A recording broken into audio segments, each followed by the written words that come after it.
சற்று முன் ராஜினாமா செய்தார் ஜே.பி. நட்டா. திடீரென ராகுல் காந்தியை சந்தித்ததால் பரபரப்பு, அதிர்ச்சியில் மோடி.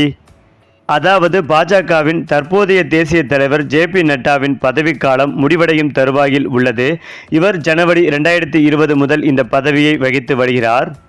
அந்த வகையில் 2024 மக்களவைத் தேர்தல் வரை கட்சியை வழிநடத்த அவருடைய பதவிக்காலம் நீட்டிக்கப்பட்டது. தற்போதைக்கு ஜே.பி. நட்டாவுக்கு இரண்டாவது முழு பதவிக்காலம் வழங்கப்படுமா அல்லது கட்சி புதிய முகத்தை தேர்வு செய்யுமா என்பது குறித்த பேச்சுக்களும் அடிபட்டு வந்தன. தேசிய தலைவர் தேர்தல் செயல்முறையை மேற்பார்வையிட விரைவில் ஒரு தேர்தல் குழு அமைக்கப்படும். இதில் வேட்புமனு தாக்கல், ஆய்வு மற்றும் தேவைப்பட்டால் வாக்களிப்பும் நடைபெறும் எனவும் கூறப்படுகிறது. மேலும் பாஜகவின் அடுத்த தேசிய தலைவரை தேர்ந்தெடுக்கும் பணிகள் தொடங்கியுள்ளன. பாஜக தலைவர் தேர்ந்தெடுக்கப்படுவதற்கு முன் பெரும்பாலான மாநிலங்களில் பாஜக அமைப்பு தேர்தல்கள் முடிந்துவிட்டன. இது குறித்து கட்சி இன்னும் அதிகாரப்பூர்வ அறிவிப்பு எதையும் வெளியிடவில்லை என்றாலும் உள் விவாதங்கள் நடந்து வருவதாகவும், ஜூன் மாத நடுப்பகுதியில் தலைவர் தேர்வுக்கான முறையான செயல்முறைகள் தொடங்கப்படலாம் எனவும் அதிகாரப்பூர்வ வட்டாரங்கள் தெரிவிக்கின்றன.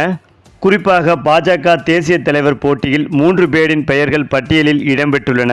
இதில் ஒடிசாவைச் சேர்ந்த முக்கிய ஓபிசி தலைவரும் மத்திய தலைமைக்கு நெருக்கமாக இருப்பவருமான மத்திய அமைச்சர் தர்மேந்திர பிரதான் கட்சியின் தலைவர் பதவிக்கான போட்டியில் உள்ள முக்கிய பிரமுகர்களில் ஒருவராக உள்ளார். அதிலும் முக்கியமாக சிவராஜ் சிங் சவுகான் மற்றொரு முக்கிய போட்டியாளராக அறியப்படுகிறார். இவர் முன்னாள் மத்திய பிரதேச முதல்வரும் தற்போதைய மத்திய அமைச்சரும் ஆவார். கட்சியின் அடிமட்டத்திலிருந்து அனுபவமுள்ள வெகுஜன தலைவராகவும் கொண்டாடப்படுகிறார் என்பதும் குறிப்பிடத்தக்கது. மேலும் இந்த பாஜக தேசிய தலைவர் பதவிக்கு சிவராஜ் சிங் சவுகான் வருவதற்கு அதிக வாய்ப்புகள் உள்ளது. இதற்கு மோடியும் சம்மதம் தெரிவிப்பார்.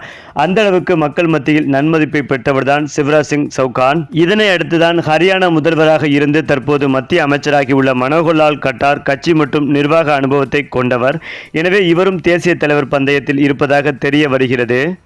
குறிப்பாக தேசிய தலைவராக இருந்து ஒன்றிய அமைச்சரானதால் ஜே.பி. நட்டாவிற்கு மீண்டும் வாய்ப்புகள் வழங்கப்படாது என்று கூறப்படுகிறது. ஆனால் தற்போது ஒன்றிய அமைச்சர்களாக இருக்கும் 3 பேர் இந்த பதவிக்கான போட்டியில் உள்ளதாக கூறப்படுகிறது.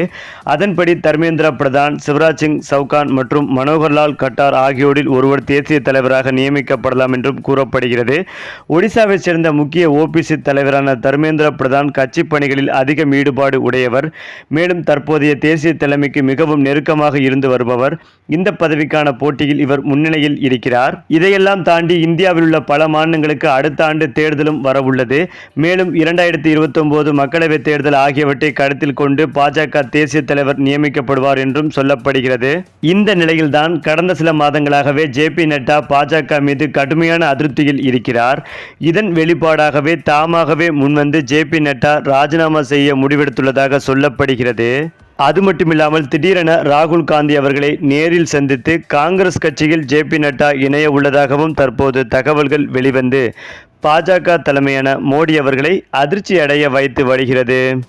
சரி, இப்போ நீங்கள் சொல்லுங்கள், ஜே.பி. நட்டா ராஜினாமா பற்றிய உங்களுடைய கருத்துக்களையும் உங்கள் கமெண்ட்டில் சொல்லுங்கள். மேலும் இந்த வீடியோ உங்களுக்கு பிடித்திருந்தால் லைக் பண்ணுங்கள், ஷேர் பண்ணுங்கள், மறக்காமல் நம்முடைய சேனலை சப்ஸ்கிரைப் பண்ணிக்கங்க.